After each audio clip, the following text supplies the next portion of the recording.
Ai, Dios, que estaba xa isto funcionando. Bueno, imos ca última sesión do día e eu creo que, bueno, é unha honra ter a Monse Pena presas aquí con nós para pechar esta primeira xornada tan cálida ou estar tan pouquiñas. E non sei se Monse precisa moita presentación, eu creo que non. Vale. Ela é profe de didáctica da lingua e da literatura na Facultade de Ciencias da Educación da USC, é autora de moitos estudios arredor do feminismo, de literatura infantil e juvenil, acaba de participar nun sobre a literatura de non ficción, que vos recomendo que leades, que está en Graó. É unha magnífica profesora. Eu tive a sorte de estar convidada con algúns dos seus grupos de alumnos e son os privilexiados os alumnos e alumnas e creo que eles o deben de sentir así porque acaban de nombrar a madriña da súa promoción, o sea que por algo será. A parte, Monse, comisaria da exposición que tedes aínda no Gallás e que non debedes perder, de unha árbore chea de historias que va sobre os 100 anos da Lix galega e que ese título repite os carballos da literatura que resiste ao lectorado que exixe. Venga, Monse. Boas tardes. En primeiro lugar, quería agradecerlle ás compañeiras de bibliotecas escolares o terme convidado a estar hoxe aquí. A verdade é que é un placer porque moitas veces pois as ensinanzas infantil, primaria, secundaria lle dan as costas á universidade e a universidade lle dá as costas ao resto de ensinanzas e para min pois é unha sorte poder colaborar convosco, cos centros Planbe, coas compañeiras xa dende a época que estaban Cristina Novoa e Pilar Sampedro. Entón, para min é un luxo estar aquí e falar convosco de libros. O título é un pouco prepotente, creo. Perdoádeme. Pero ten un sentido, de verdade, e yo imos... Vou intentar que o vexades, porque cada vez máis me dou conta que cando me piden que fale de selección de colección en galego, hai unha cousa da que non podemos fuxir, que é o contexto.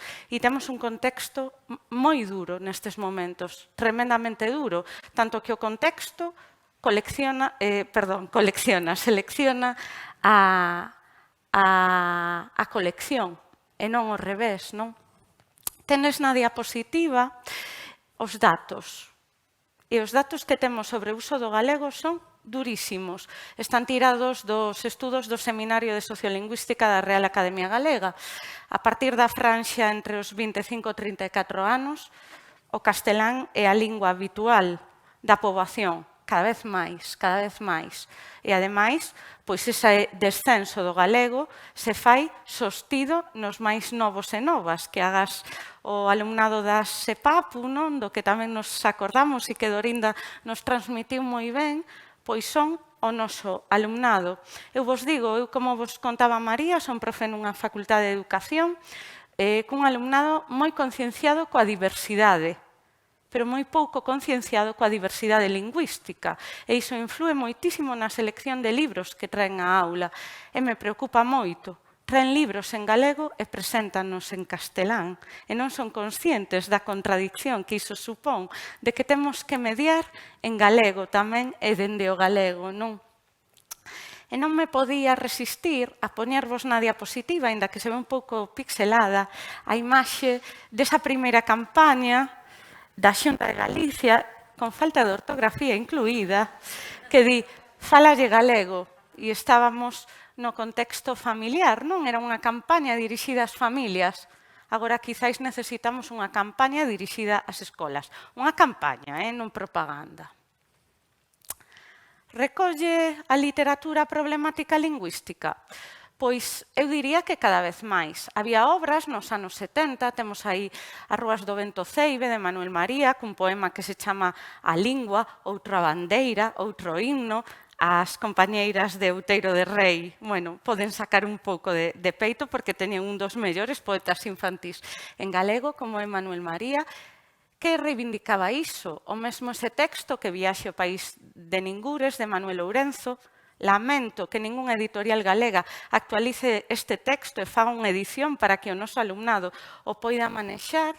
Unha obra teatral dos anos 70 tamén falaba disto. Pero nos extremos temos o exemplo de obras publicadas en 2022, Planeta Bugallo, de Raquel Castro, e O País da Choiva, de Miguel Ángel Alonso, no que os habitantes dun país se despertan un día e esqueceron a súa lingua. Entón, a literatura está empezando a rexistrar o que pasa na nosa sociedade, non? Ben, ademais disto, temos unha literatura que defende isto,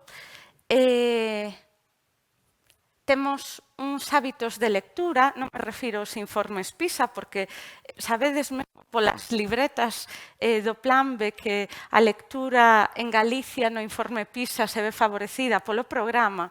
Estos son os datos da Federación do Gremio de Editores e analizan os datos de lectura entre os 14 e os 65 anos.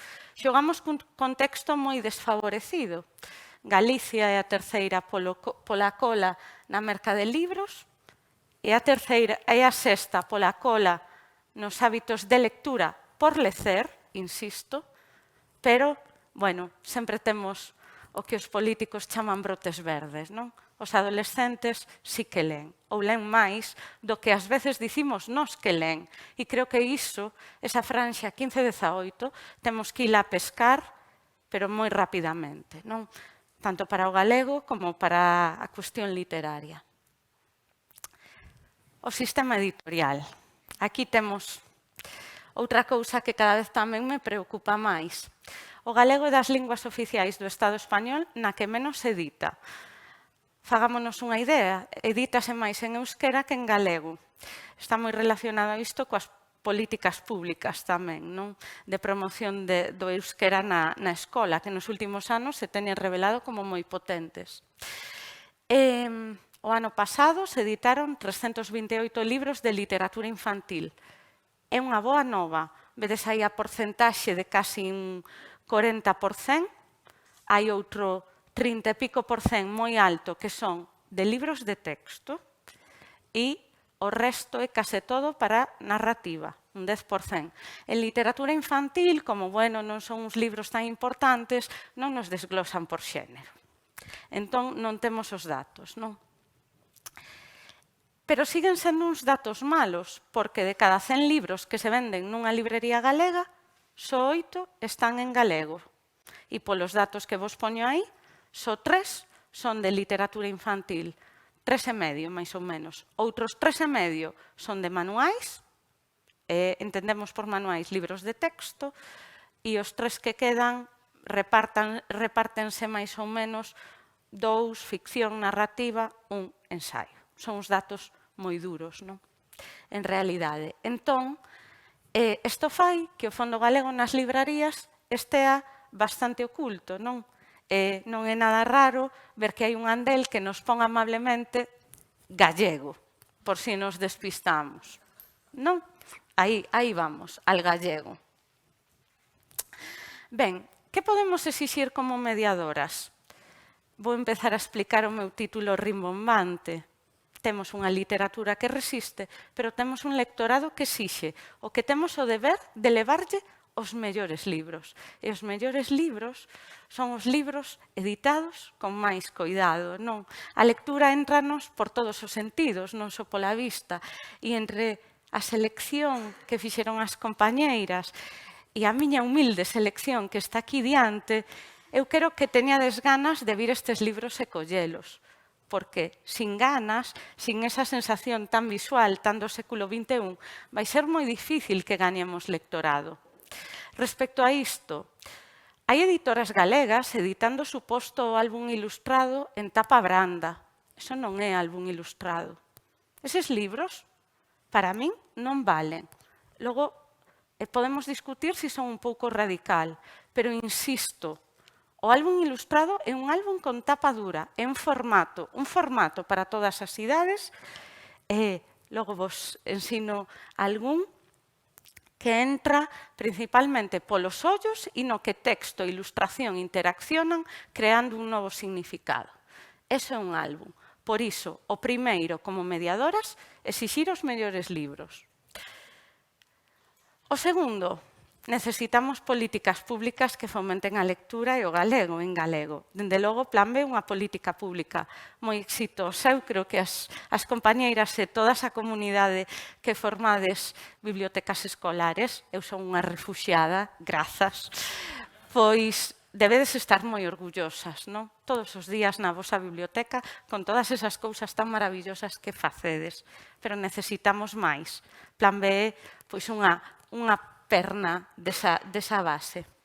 E logo necesitamos máis espazos de reflexión. Eu boto moito de menos espazos en que haxa unha reflexión crítica e real sobre libros en galego. Puxenvos algún na diapositiva. Pois o Diario Cultural da Radio Galega, Eva Mejuto fai recomendacións de libros semanais. Mejuto, sabedes que, ademais de unha escritora magnífica, é unha mediadora excepcional. No Zigzag Diario tamén hai unha selección de libros en xeral onde se cola a literatura infantil. En Grial hai un pequeno espazo habilitado para a literatura infantil, pero é verdade que é unha revista trimestral. En Nos Diario, a escritora e compañeira vosa do Plan B, Susana Arins, ten unha sección maravillosa de crítica que se chama Pequenas letras miúdas, que sae sábados alternos. Sempre temos que ser exploradoras, non? Ir a buscar onde está esa información. En El Correo Gallego, no espazo Elos de Lectura, hai críticas semanais e tamén no suplemento Faro de Cultura do Faro de Vigo, que sae os xoves. Son poucos espazos resistentes, hai que ir a por eles, pero son os que temos tamén, non? Como seleccionamos, non? Este é o kit da cuestión. Para min, unha das cousas máis difíciles que temos que facer, as persoas que nos dedicamos a isto, tamén unha das cousas máis difíciles coas que atinar, porque seleccionar é algo así como preparar un prato de cociña que facemos con todo o agarimo do mundo, pero que sabemos que se fallamos nun dos ingredientes, hai. A veces podemos rectificar, outras veces non. Intentámolo, non? A min gústame seguir pois este esquema que o que sigue Teresa Colomer e que me parece un esquema bastante útil. En primeiro lugar, sempre, a calidade literaria e estética. Outra cousa que daría para outra charla diferente é como medimos a calidade. Medímola en narrativa polo principio, polo final, se nos engancha, equilibrio, descrición, narración, os diálogos, os personaxes. Por poesía, hai desequilibrio na linguaxe. Xoga con nós o libro. Que nos suxire? Que multisignificacións hai? Polo teatro. A obra fainos reflexionar, engánchanos. Queremos vela representada nun escenario. Como a vemos? Como a imaginamos? Logo estaría o equilibrio con outro elemento importante, a variedade de funcións. Para que? Para que seleccionamos ese libro? Por que o queremos na nosa biblioteca? Por que o queremos na nosa aula?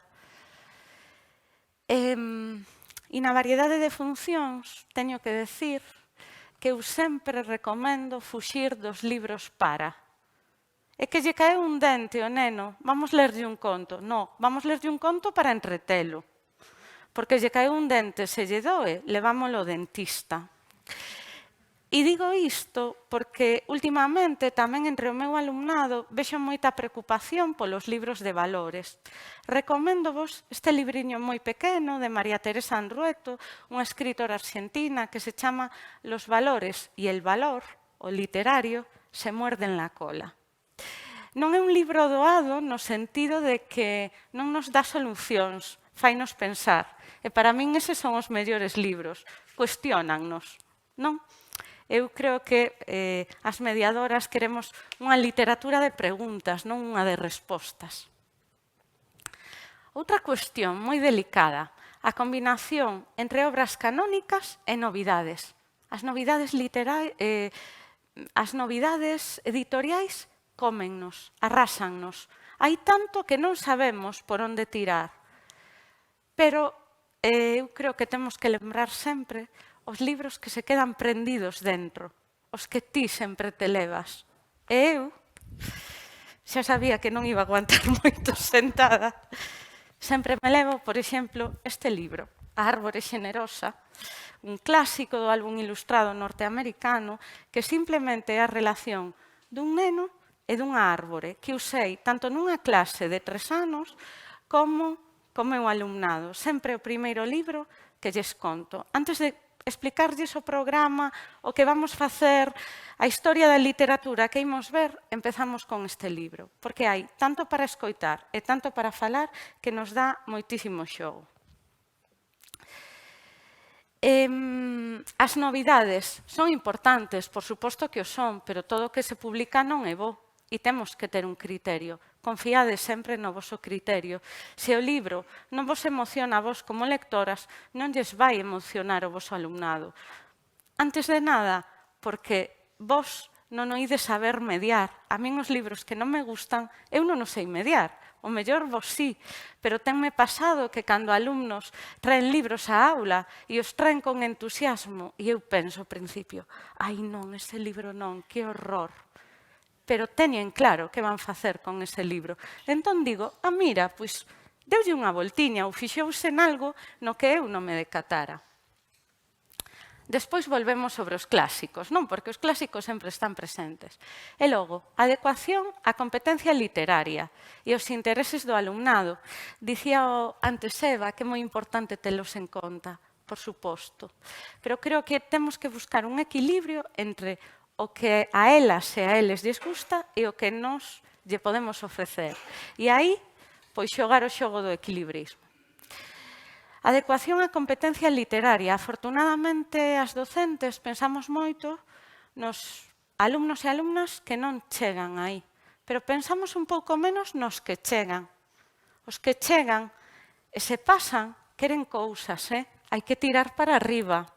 Non me digades como o meu alumnado de ai, ese libro non, é que ten 3 palabras que non se entenden. E eu sempre lles digo, ai, esas 3 palabras son moito máis importante que o que nos dá ese álbum, esas ilustracións, ese texto. Non, vamos a por el.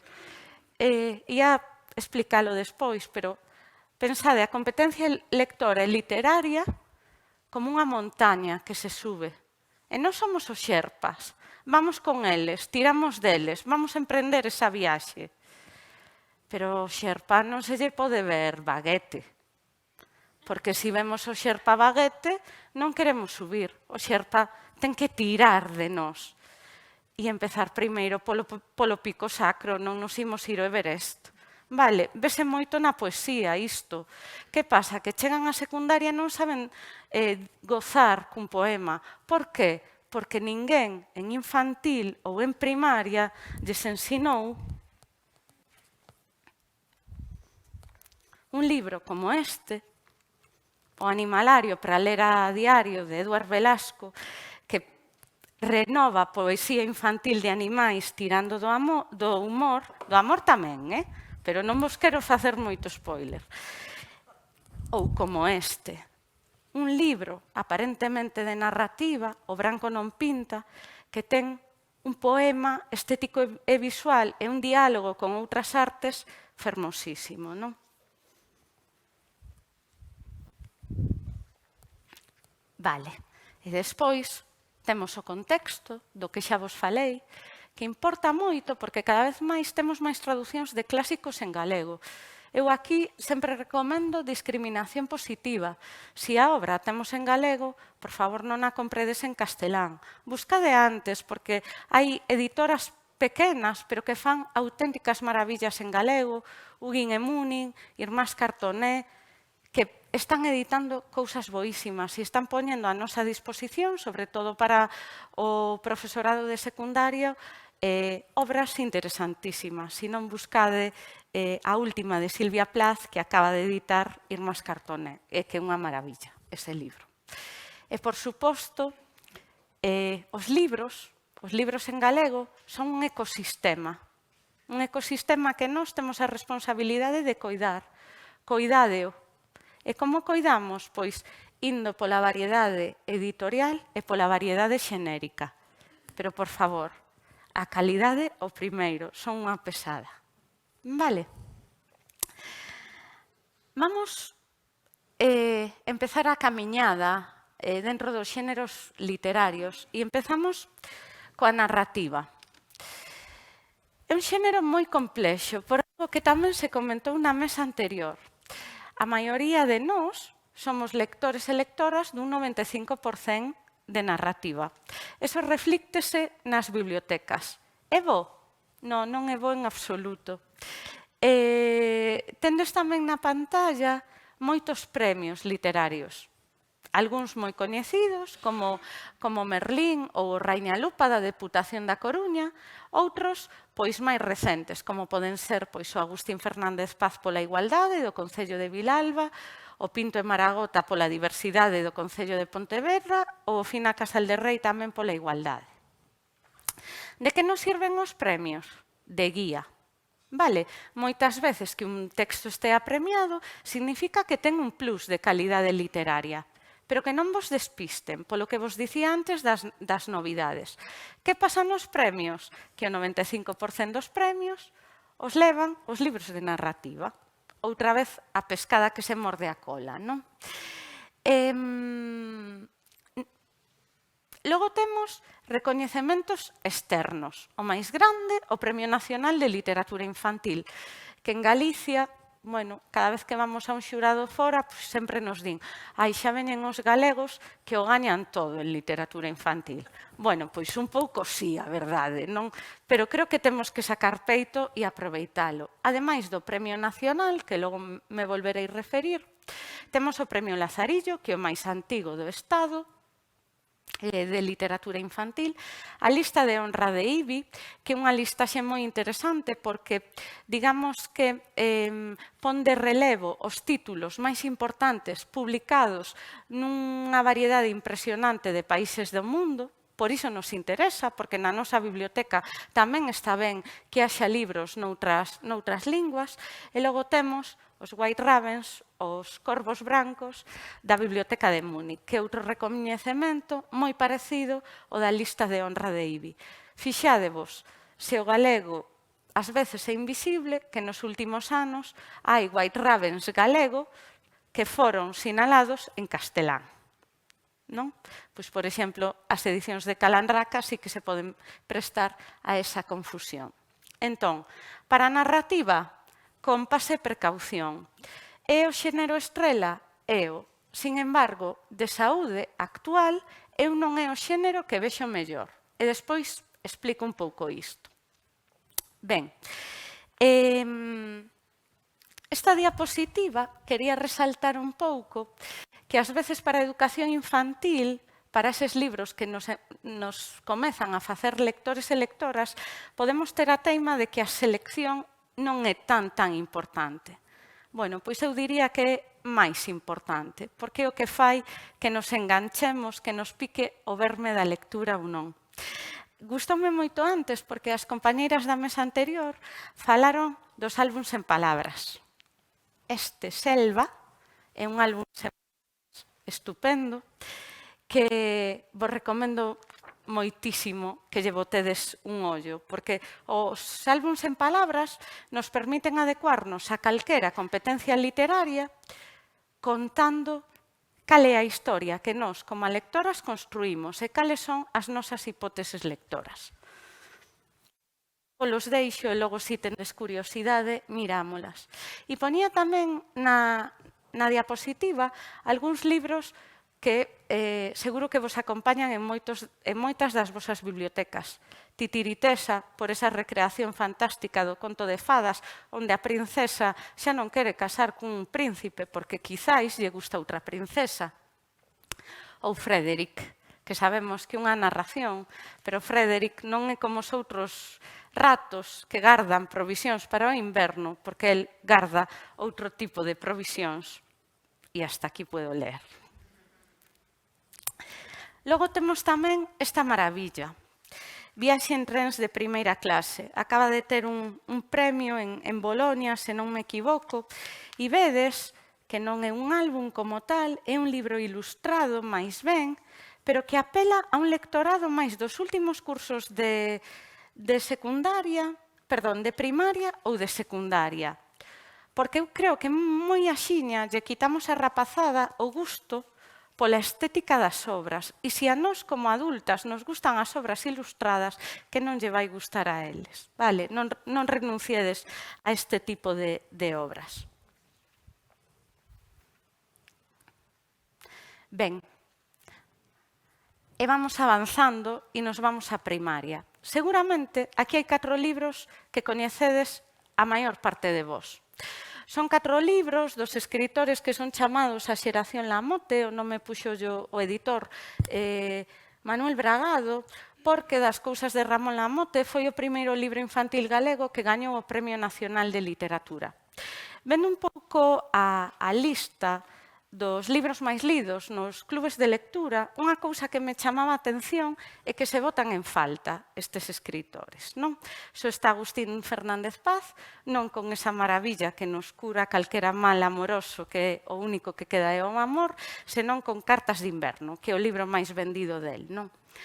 Pero eu diría que aquí están as bases da narrativa galega moderna. Moitos dos escritores e escritoras que están na lista dos máis lidos nos clubes de lectura beben destas obras, da sensibilidade de Fina Casal de Rei no Misterio dos fillos de Lúa, ou no libro que non me resisto a citar, que líamos as persoas da miña xeración, que é Dúas vaguas por máquina, o previo a este, e que segue funcionando coa rapazada moitísimo.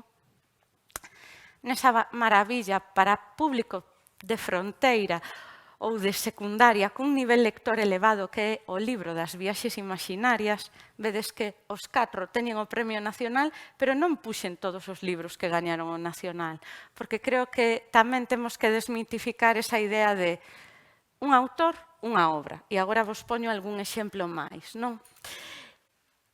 E dá igual que non teñamos xa 2 creando e que outro deles pois estea bastante maior, porque hai outras maneiras de ir á súa obra que levar o autor ao centro. Eu creo que hai moitas outras maneiras. Non? Eu creo que unha mestra que se emocionou co Misterio dos fillos de Lúa vai saber mediar moi ben ese libro. Non? E logo, aquí están os herdeiros e as herdeiras da xeración Lamote.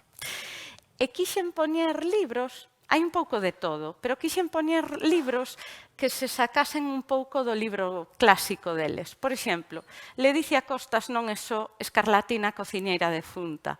A ver, eu vexo que hai nenas que persiguen a Ledicia, non? É normal, eu tamén a perseguiría se tivera 10 anos para que me firmase un libro. Pero creo que as mediadoras debemos rascar un pouquiño máis na súa obra. Por iso puxen aí O neno de lume, que é un conto maravilloso, nos 2 sentidos, que ten aquí a palabra maravilloso, no que Costas abandona a súa estética steampunk e abandona a liña da señorita Babel para decirnos que se pode seguir reinventando. E cando xa hai outros imitando o seu estilo, pois ela é capaz de escribir outra cousa, porque escribe francamente ben. Tamén quixen poñer o último libro, bueno, o último xa non, un dos últimos libros de Andrea Maceiras, que me pare o corazón se te esquezo, porque Maceiras, que é unha escritora que conecta moi ben por intereses co público xuvenil, aquí vaise o mundo das youtubers e das redes sociais, pero sin esquecer algo que é moi propio da súa escrita, que é a capacidade de empatizar co público xuvenil. E creo que para a rapazada que non é especialmente lectora, a pode atrapar a temática e é un libro que está moi ben escrito. Antía Yáñez, que o petou moitísimo con Plan de Rescate, que é un libro que a min me encanta, un libro sobre a diversidade nun centro, e que aquí fai unha distopía sobre os recursos. Vale, o petróleo está moi ben, pero que pasaría no mundo se non tivésemos auga, que se converte no ben máis preciado? E logo temos 2 libros que xa teñen uns anos, As de Bolboreta, de Rosa Neiros, que sigue ser unha novela xuvenil que funciona moi ben, que grava de alguna maneira o que pasa nun café en Santiago de Compostela. Imaginades se na cafetería do centro onde estamos coa nosa amiga nos gravasen as conversas. É un morro. Pois algo parecido pasa en As de Bolboreta, non? E se van mesturando pois temas sociais, multiculturalismo, violencia e demais. Esa maravilla que tamén é o Bestiario científico de Anxos Nogueirosa, de Antonio Fraga, situado na Coruña dos primeiros anos 20, nunhas colonias escolares, e como unha nena vai facendo descubrimentos que mesturan a tradición popular galega e a bioloxía, porque ela quere ser bióloga como a súa tía, non? É outra volta de tuerca a tradición.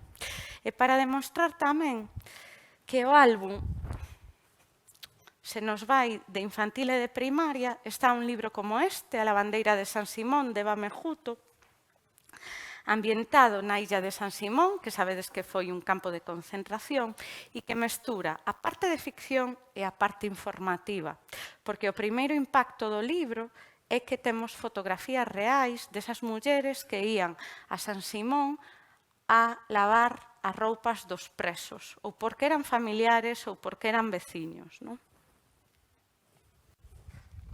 Por iso, este sexteto de nomes referenciais, que eu creo que é o sinónimo de calidade mellor, e algunha cousiña máis de novelas que considero imprescindibles para unha biblioteca escolar, como este Rinocerontes e quimeras, de Marcos Calveiro.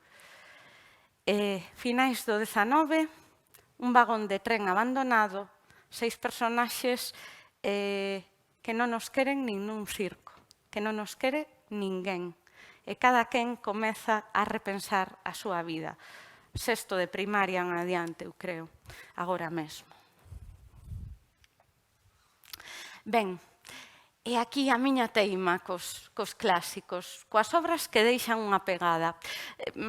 Mostrei na diapositiva algo variado, é unha cita de Guadalupe Jover, a quen vos recomendo, se non a lestes, que eu leo sempre, así como con bastante devoción, pero que nesta ocasión me parece que lle teño que levar a contraria. Me parece non, voulle levar a contraria.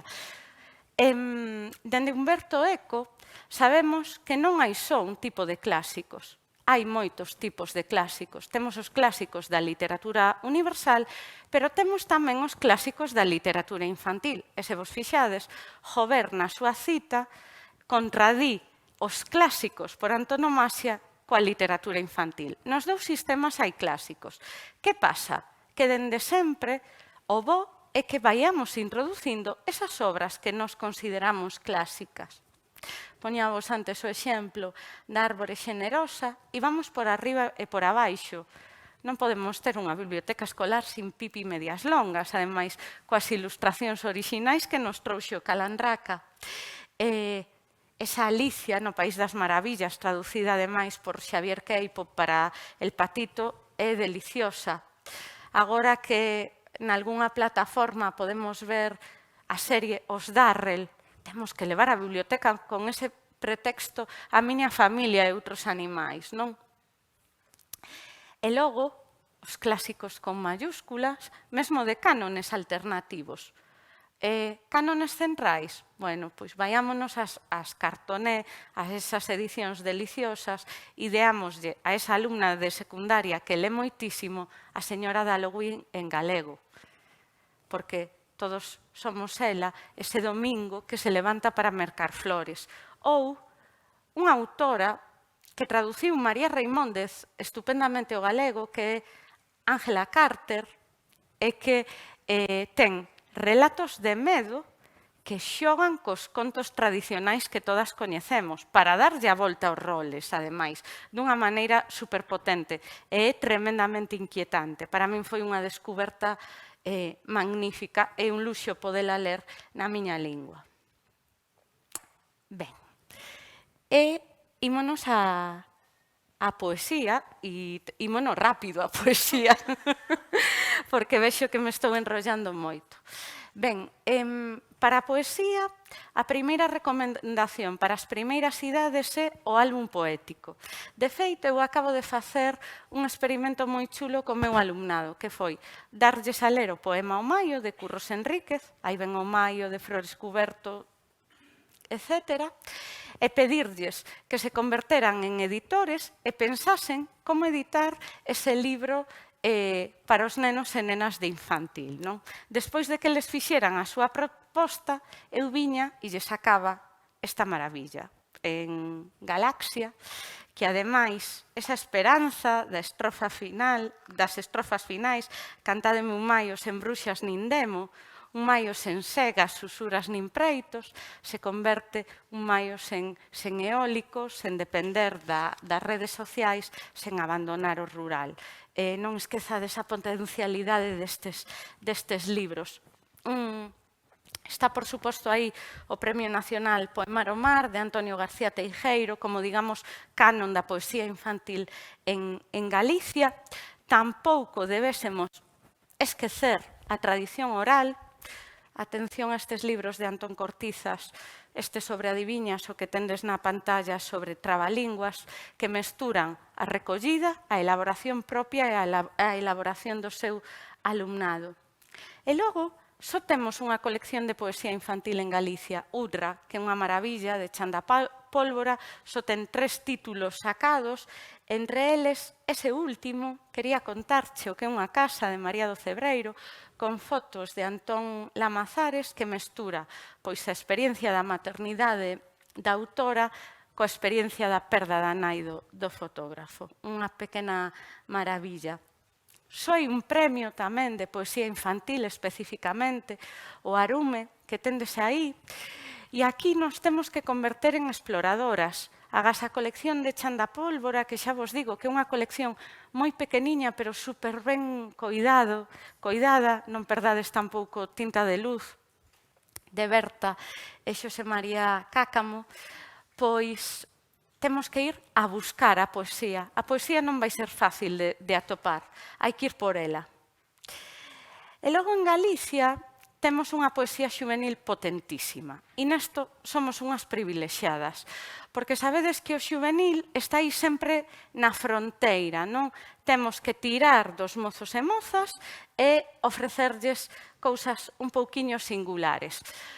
Como compás básico, os versos de Carlos Negro e de Fran Alonso. Fran Alonso ten máis tamén para a rapazada, creo que teño por aí poemas virollos para ler cos ollos, pero Cidades ou Street Poems apelan pois a ese último ciclo de primaria, primeiros cursos da ESO, dende o social, non? E relacionando a poesía coa arte.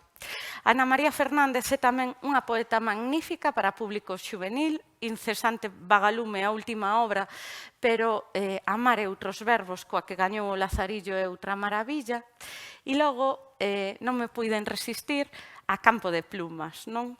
Porque nesa selección que fai o poeta Jesús Castro de poemas LGTBIQ+, eu creo que temos a oportunidade de dar ao noso alumnado a coñecer a historia da literatura tamén dende a mirada diversa, non? E que iso ofrece unhas oportunidades estupendas.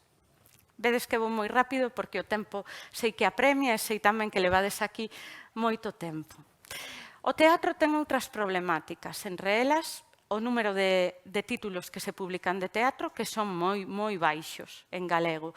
Para que vos fagades unha idea, nos últimos anos avalan entre os 5 e 9 títulos por ano publicado. Son unhas cifras bastante dramáticas.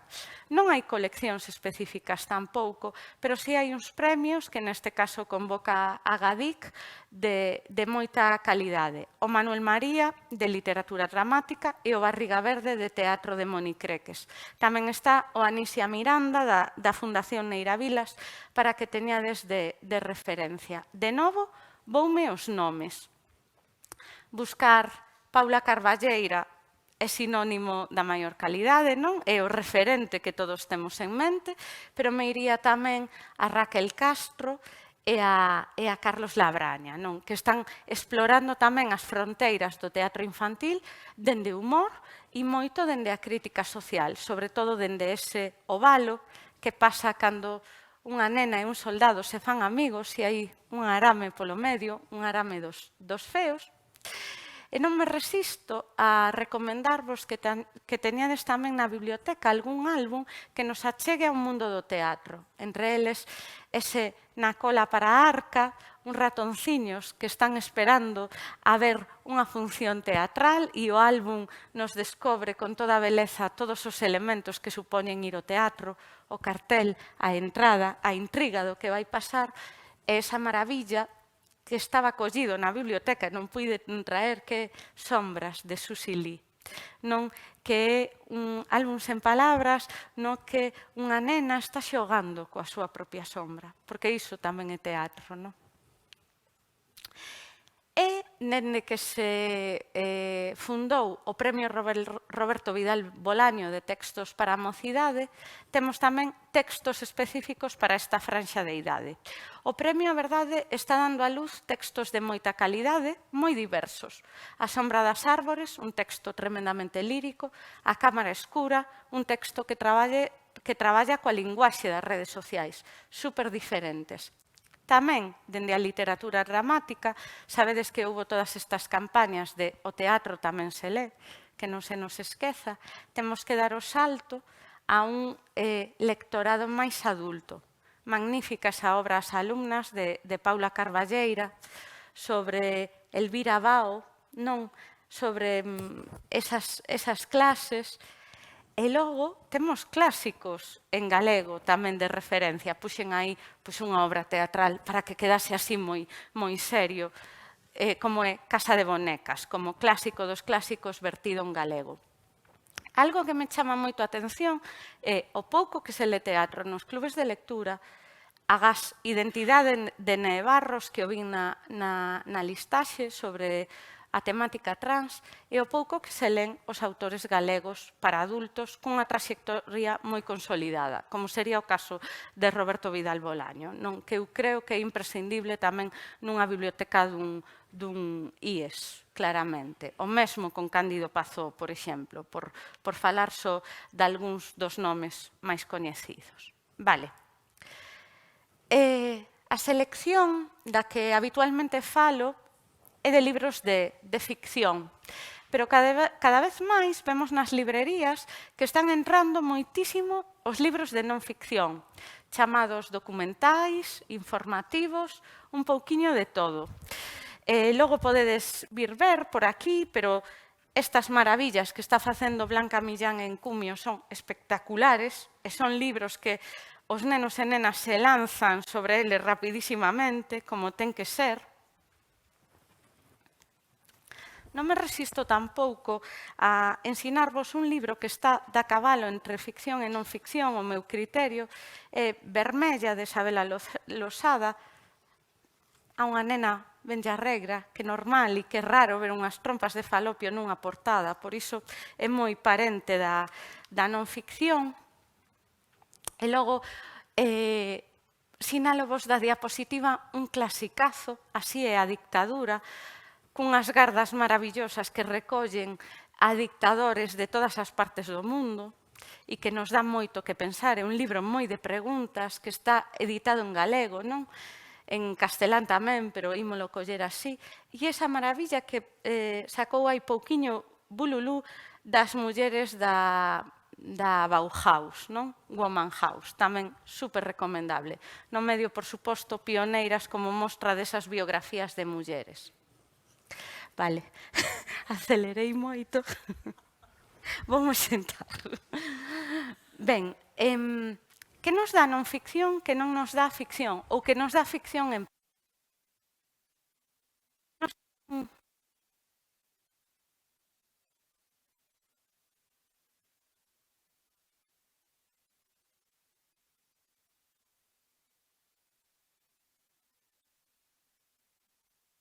Fixen...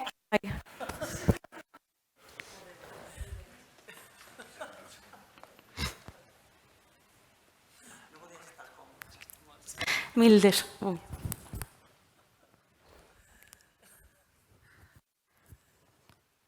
Podo falar? Sí, agora sí, grazas. Desculpade, eso porque estaba aquí moi inquieta cos tempos.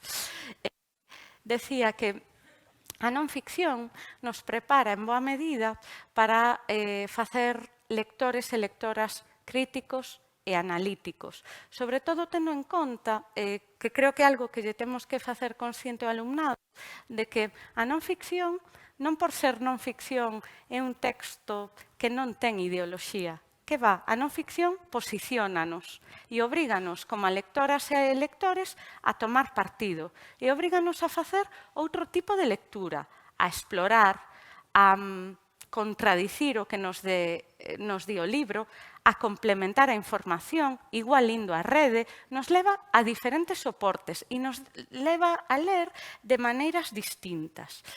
É moi importante porque, en teoría, apunta cara ás exixencias que o lector e a lectora nos van pedir no século XXI. Non? Ante un bombardeo de información, nós temos que estar preparadas para formar o noso alumnado para que sexa quen de seleccionar esa información. Que pasa? Que os criterios ou parte dos criterios de selección que empregamos antes non nos serven. Por que non nos serven? Porque non hai premios actualmente de non ficción, porque como medimos a calidade da obra de non ficción? Podémolo facer, pero temos que consensuar eses criterios. Digamos que é un tipo de libro que se está desenvolvendo moito e que por iso nos colle pois menos formados para abordar o seu uso. E logo, outra cousiña que temos que facer é revisar sempre a selección, sempre. E cando digo sempre, non digo todos os días, pero si digo todos os anos. É necesario. Aprendín moito co que dicíades antes do expurgo, porque para min expurgar é como sacarme un riñón, non? Expurgar ata dos libros que levo a clase, pero témolo que facer. Entón, seguindo os criterios cos que eu seleccionei, vamos a reflexionar o que fixen e como o fixen. A calidade. Realmente ten a calidade que eu me imaginaba, a pesar de que un premio. Por exemplo, collimos un libro que é demasiado didáctico e que non ofrece a multisignificación que eu agardaba. Sobre a competencia. Interésalles o público que vai dirixido? Son axeitados para a competencia lectora e literaria ou quedanme moi baixiños ou quedan moi altos? Os que aprendemos con proba ensaio. Os clásicos. Temos obras clásicas. Clásicos universais. Non sei que lle fago o micro, pero fagolle algo. Mil perdóns. En canto á variedade, temos diferentes xéneros. Temos variedade de modelos de ilustracións. Sí. Síntome un pouco como a Madonna dos libros, non? Con micros por todas partes, perdón.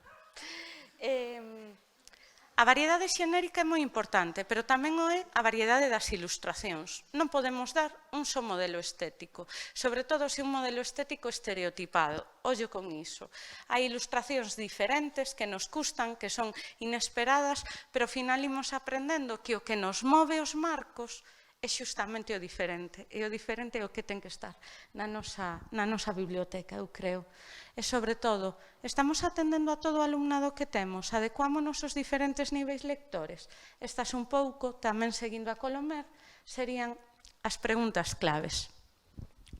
E logo, non sei se podemos dar unhas conclusións sólidas, pero, sobre todo, queríamos insistir na necesidade de seleccionar, na necesidade de revisar anualmente sempre esa selección, cuestionar os meus propios criterios, falar con outras compañeiras, falar de libritos, que nos gusta moito, non?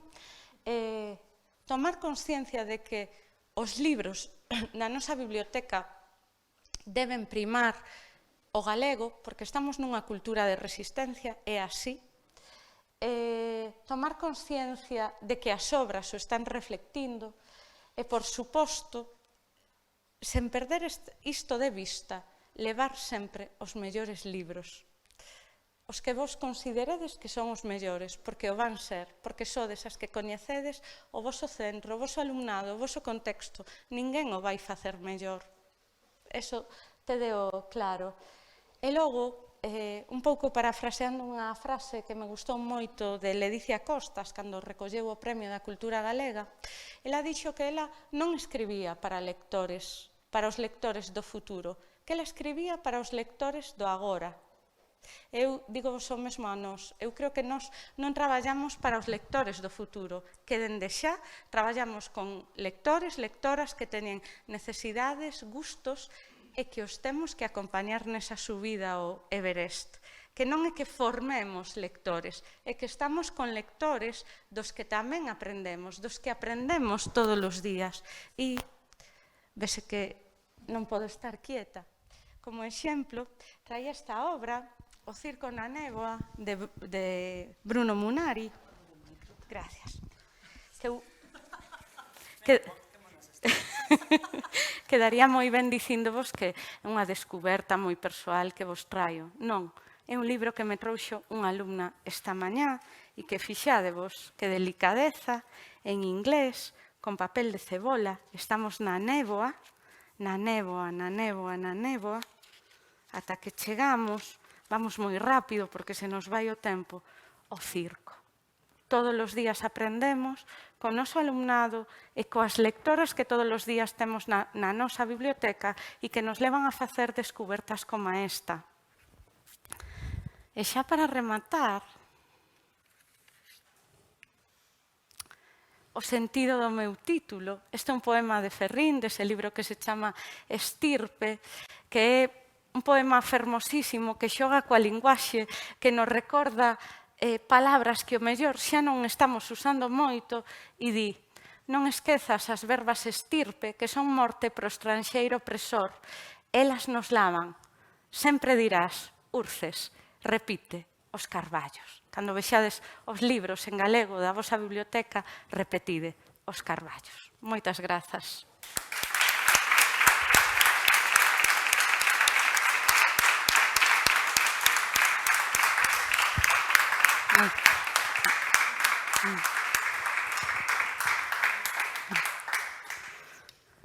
Bueno, sempre unha delicia, ledicia, escoitar a Monse, e creo que aquí levamos a moitas ideas para, bueno, para seguir traballando en esas labores de expurgo e de selección. Como dixo Monse, se alguén se quera chegar aquí a ver algún dos libros que trouxe, aquí estamos. Non sei se hai que dar... Sí.